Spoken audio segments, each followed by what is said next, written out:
안녕하세요. 하우스케어 코치 강희용입니다. 자, 이번 영상부터는 제가 오랫동안 이 웨스티 전문 브리딩을 하면서 이 경험한 이 개의 일생 중에 이 발정, 임신, 그리고 출산, 이 교배에 관련된 내용에 대해 이야기해 보겠습니다. 자, 먼저 이 발정에 대한 이야기인데요. 자, 암컷의 이 발정 주기는 저는 이렇게 발정 초기, 발정기, 그리고 발정 후기로 이렇게 3단계로 나눠 봤는데요. 이 발정이 시작되는 이 발정 초기, 우리가 처음 외음부가 좀 팽창이 되고 실혈이 이렇게 시작되면 알 수 있죠. 자, 여기서 우리가 좀 헷갈려하는 부분이 있는데요. 이 발정기 출혈을 보고 우리 개가 생리예요 라고 많이들 말을 하는데요. 이 강아지 발정기 출혈과 이 사람의 생리 출혈과는 완전히 반대 개념이고요. 사람은 생리, 즉 이 월경 기간에는 임신을 할 수가 없죠.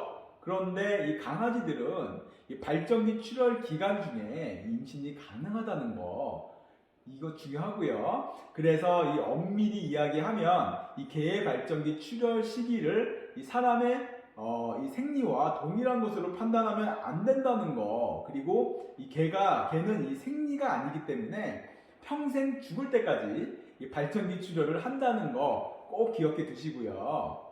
자, 그래서 이 감염이나 이 질환을 예방하기 위해서 이 중성화 수술을 많이들 권장하는 것이 이것도 이유가 되기도 한답니다. 자, 이렇게 이 발정 초기, 이 시기에는 일반적으로 좀 출혈량이 많고 좀 음부가 팽창되면서 이 시기에는 이 암컷이 수컷을 끌어들이기도 하죠. 그런데 물론 이제 교배를 받아들이지는 않습니다.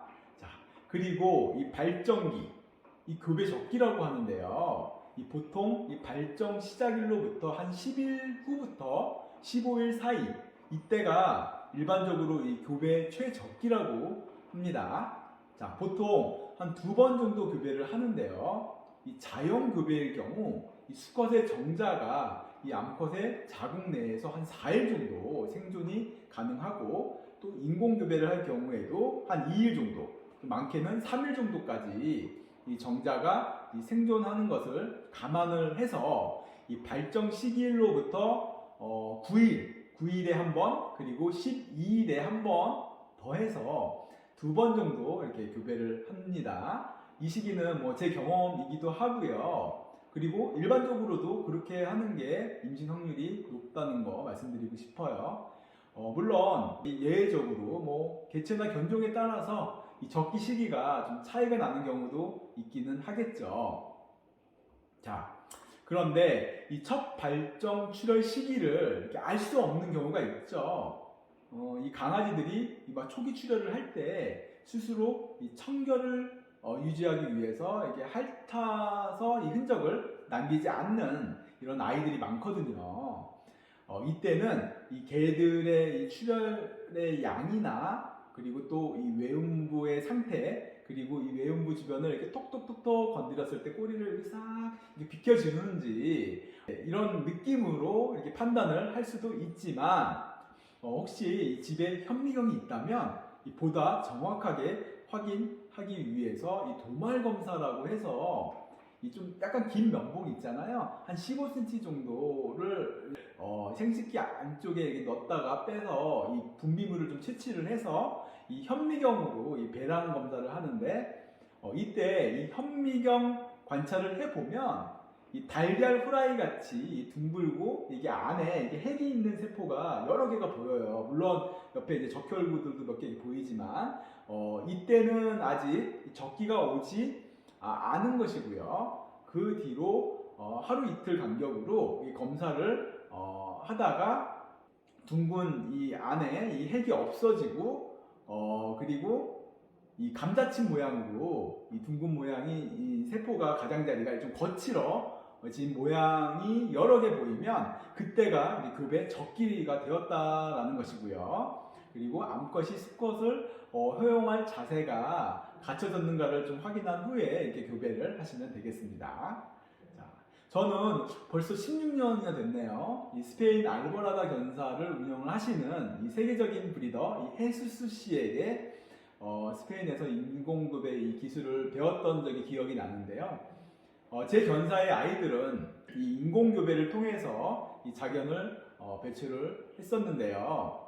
근데 이 기술은 이 장비와 뭐 환경 그리고 위생 등을 다각적으로 고려해야 되고, 그리고 이 개의 생리에 대해서도 잘 알고 이 능숙함이 있어야 가능하기 때문에 이 초보자분들은 절대 하시면 안 되고요. 이 자연교배가 아니라면 반드시 이 동물병원의 수의사의 도움으로 이 교배를 의뢰하셔야 합니다. 자, 이렇게 이 발정기 교배 적기에 교배가 이루어지고 첫 발정일로부터 한 20일 정도 이후가 되면 이 발정 후기로 이 암컷은 더 이상 이 꼬리를 돌리는 것을 좀 중단을 하고 이 수컷에 대한 관심도도 떨어지게 됩니다. 그래서 약 한 달간의 이 발정 기간이 끝난다고 보시면 되겠는데요. 자, 짧게 정리를 해드리면 통상 이 발정, 이 출혈 기간은 약 3주 정도로 보시면 되고요. 이 처음 발정 초기에 이 출혈량은 좀 많은 편이고 점점점 출혈량이 적어지면서 이 교배 적기인 한 10일 정도부터는 출혈량이 거의 미미하다가 이 교배 적기가 끝나고 발정 후기인 발정 시작일로부터 한 20일 정도 후에는 다시 출혈을 좀 비추고 발정 기간이 끝나게 되는 거죠. 자, 근데 이 간혹 이 무혈 발정이라고 피가 안 보이는 아이들도 저는 본 적이 있어요. 물론 이런 경우들은 아주 좀 특별한 경우겠죠. 자, 여기서 제가 한 가지 팁을 드리면은 이 발정 기간이 어느 정도 끝났는데도 불구하고 이 발정 출혈이 한 달이 넘어도 계속 이어진다면 이 아이의 상태를 빨리 체크해서 이 자궁축농증이나 어떤 감염에 의한 이 질환이 있을 수도 있으니 꼭 병원에 가서 이 체크해 보시기 바랍니다. 이 발정 기간의 이 경우 이 교배를 하든지 하지 않던지 간에 이 아무래도 이 감염 우려가 많겠죠. 그리고 이 많은 분들이 걱정을 하시는 이 중성화를 하지 않은 이 아이들 중 이 발정 시기에 이어서 이 자궁축농증이 연달아서 오는 경우를 많이 봤거든요. 그래서 특히 이 시기에 우리 암컷 강아지들을 위해서 이 위생과 청결 상태를 평소보다는 신경을 더 많이 써주시면 좋겠습니다.